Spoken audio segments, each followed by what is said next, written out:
she texted. I withdrew $847,000 from your secret account from my startup. You're welcome, I responded. Bold move.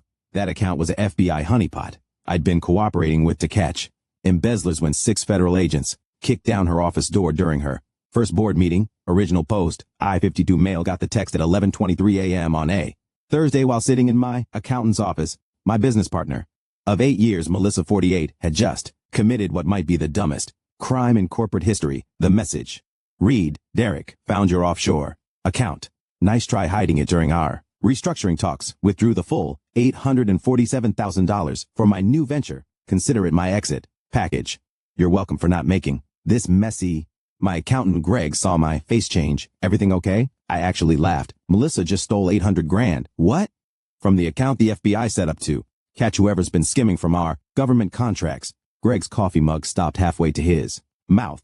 The honeypot account. Yep. See, 6 months ago, our company started noticing discrepancies in our federal contract billing. Small amounts at first, then bigger. FBI got involved quietly. They suspected an inside job but needed proof. So they had me set up what looked like a hidden offshore account complete with fake transaction history showing skimmed funds. The whole thing was monitored 24/7 by the feds, and Melissa just waltzed right into it. I texted back, bold move. Then I called Special Agent Rodriguez. Hey, remember that bait account you guys had me set up?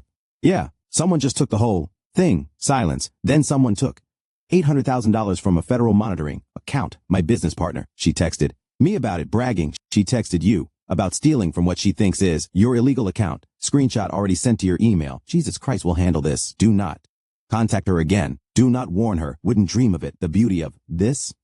Melissa thought she was being clever. She'd been pushing for a buyout for months, demanding way more than her stake was worth. When I refused, she got nasty. Accused me of hiding assets, threatened to report me to the IRS for suspicious financial activity unless I paid her off. Turns out she'd hired some sketchy private investigator who found the honeypot account. Thought she'd hit the jackpot. Even better, she figured I couldn't report it without admitting to having an illegal offshore account. Except it wasn't illegal. It wasn't even real money. It was FBI funny money in an FBI-controlled account. Now with her digital fingerprints all over it. Greg poured himself a scotch at 11:45 a.m. This is insane. This is karma. Update 1. 3 days later. Holy hell. The entitlement escalated fast. Friday morning, Melissa strutted into the office like she owned the place, actually announced to our team she'd be transitioning to pursue other opportunities, and threw herself a goodbye party on company time with company resources. Don't worry about Derek, she told everyone. He's fully supportive of my new venture. We've worked out a very generous severance arrangement.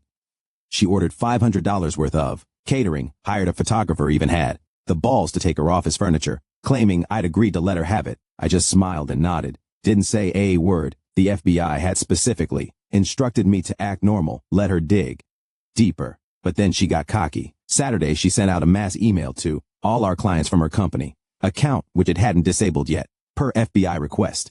The email announced her exciting new consulting firm and heavily implied our company was having financial troubles. She wrote, after discovering concerning financial irregularities during my tenure as partner, I've decided to branch out on my own. I'd love to continue serving your needs with the integrity and transparency you deserve.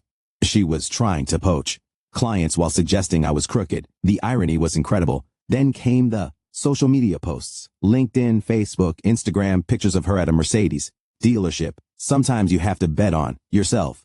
New beginnings, female entrepreneur. Know your worth. She leased a fully loaded S-Class leased with stolen federal bait money. But the peak entitlement came Monday morning. She hired movers to come to our office, not for her stuff, for my stuff. Claimed we'd agreed she could have the conference room furniture, the espresso machine, even the artwork from my personal office. The movers were confused when I said no. Melissa called me screaming, "We had a deal, Derek. We absolutely did not. I have messages proving you agreed to this. Send them to my lawyer. You don't want to play hard ball with me. I know about your little account, remember? I'm counting on it." She hung up and immediately had her new lawyer send a cease and desist letter, claiming I was harassing her and sabotaging her new business. Also, demanded I transfer her rightful share of several patents we'd filed together. Patents that belonged entirely to the company, not us personally.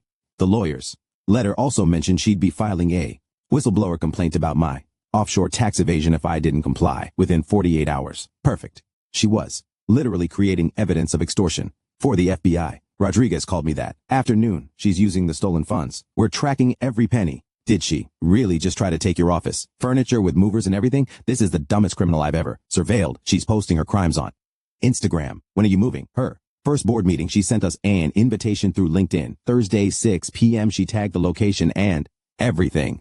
I almost felt bad. Almost. Update 2. The board meeting Thursday came. Melissa had rented out an entire floor of a downtown high-rise for her launch event. According to her Instagram stories, she'd invited potential investors, clients she was trying to poach, and even a local news crew to cover her inspiring journey as a female entrepreneur overcoming workplace adversity. I knew the exact timeline because Rodri kept me updated via text. 1:45 p.m. team in position. 1:55 p.m. Subject is live, streaming her intro speech. She's really comparing herself to Elizabeth Holmes, but as a success story. Moving in.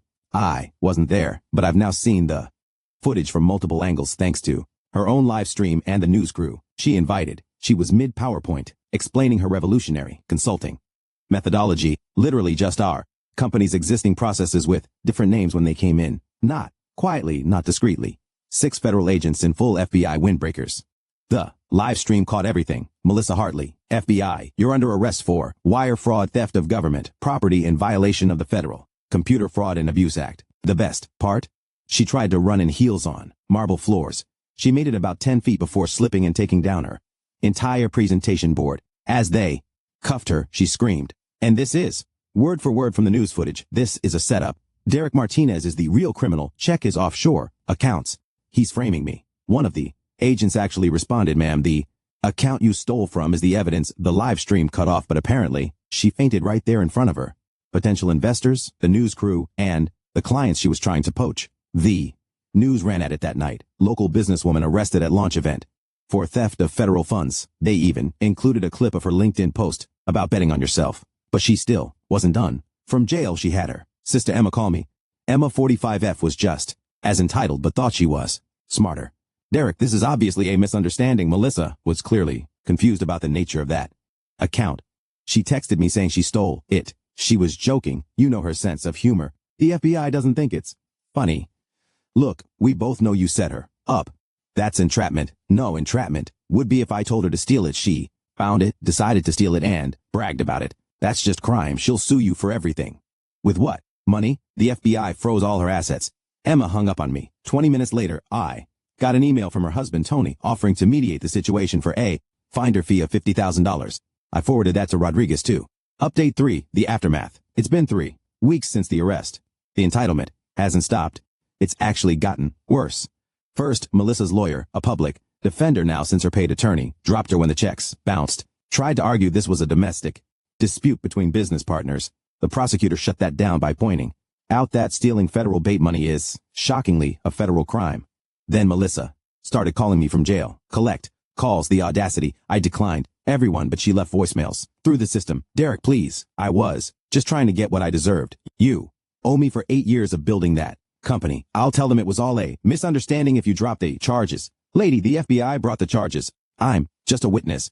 Emma escalated things, started a GoFundMe titled Help Melissa Fight Corporate Bullying. She claimed I'd manipulated federal resources to destroy a successful woman in business, raised $3,000 before GoFundMe shut it down for fraud. Turns out using crowdfunding to pay for federal crime defense while lying about the crime violates their terms. But the peak entitlement came last Tuesday. Melissa's mother, Dorothy, 71 degrees Fahrenheit, showed up in my office. Security called me down to the lobby. This elderly woman, who I'd had dinner with dozens of times over the years, looked me dead in the eye and said, "You need to fix this. Tell them it was a misunderstanding." Dorothy, she stole from what she thought was my legal account. She was taking what you owed her. I owed her nothing. She was trying to extort me. She's a single mother. She's not. She's divorced with no kids. She has diabetes. She doesn't. Her father would be ashamed of you. Her father is alive and already called me to apologize for his daughter's actions. When none of that worked, Dorothy tried a different approach. I'll give you my house if you make this go away. Dorothy, I can't make it go away. She stole from the FBI. Then, you should have warned her it was a trap. That would defeat the purpose of a trap. She left screaming about lawsuits and elder abuse because security escorted her out. The company update, we're actually doing better. The clients Melissa tried to poach were so horrified by her arrest live stream that they've increased their contracts with us. The Publicity has been weird but ultimately positive. We're now known as the company that cooperates with federal investigations. Rodriguez told me. Melissa's looking at 5 to 10 years, minimum. The wire fraud alone is serious, but stealing from a federal investigation account adds all sorts of fun charges. Plus they found evidence. She'd been skimming from our government contracts for 2 years. Turns out she was the inside thief they were originally looking for. The honeypot just caught her for a different crime. The Mercedes dealership is trying to repo the S-Class, but Melissa hid it somewhere. They've hired a bounty hunter. A bounty hunter for a leased Mercedes that she put maybe 2 payments down on with stolen FBI money. Final update, 2 months later, Melissa took a plea deal. 7 years federal prison, 3 years supervised release, and she has to pay restitution for the contract skimming, about $1.3 million total. At the sentencing, she gave a speech about how she victim of systemic bias against strong women in business. The judge, a woman, was not impressed. Miss Hartley, you stole from a federal investigation. You then used those funds to lease a luxury vehicle and rent commercial space. You attempted to extort your business partner and poach clients while impugning his reputation. This isn't bias, this is consequences. But even after being sentenced, the entitlement continued. Her sister Emma sent me an invoice for emotional damages totaling $2.8 million. Her reasoning, my entrapment scheme had destroyed her family's reputation and caused her severe emotional distress. I sent it to my lawyer, who sent back a cease and desist so beautiful it could be framed. It included the phrase, frivolous to the point of sanctionable conduct, and referenced potential harassment charges. Tony, Emma's husband, then tried to buy Melissa's share of the company for $1. Literally, $1.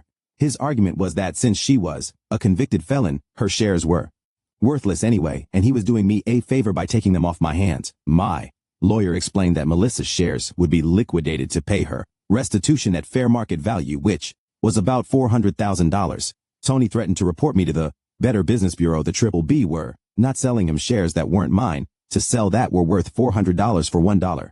Dorothy started a blog titled Justice for Melissa, where she posts daily about how her daughter was entrapped by the patriarchy. It has 4 readers, all family members. She sends me the links every day from different email addresses after I keep blocking her. The Mercedes was found last month. Melissa had given it to a friend to hold on to. That friend is now being investigated for receiving stolen property since the car was purchased with proceeds from a federal crime. Melissa called me collect one more time before being transferred to federal prison. I actually accepted this one. Derek, I hope you're happy. I'm doing all right.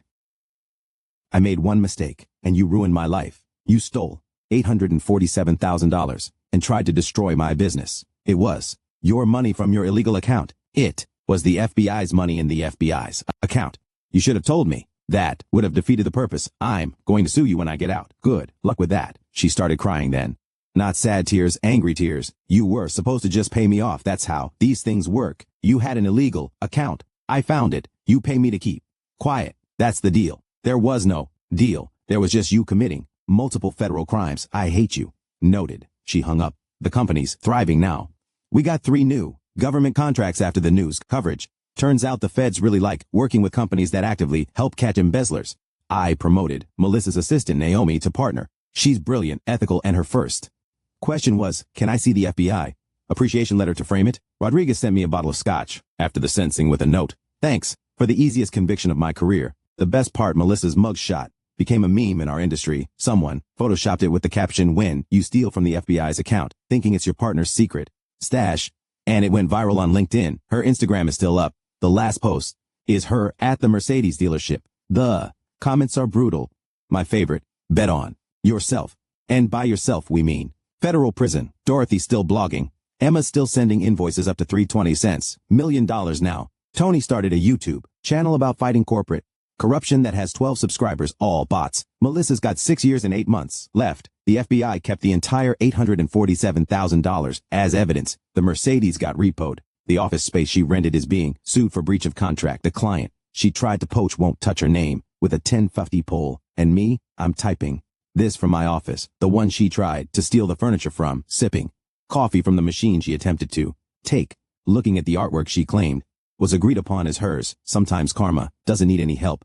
But sometimes karma is 6 FBI agents kicking down your door during the live stream board meeting you scheduled yourself while committing federal crimes with money you stole from a government honeypot account. That's not revenge. That's just Consequences. Beautiful federal consequences.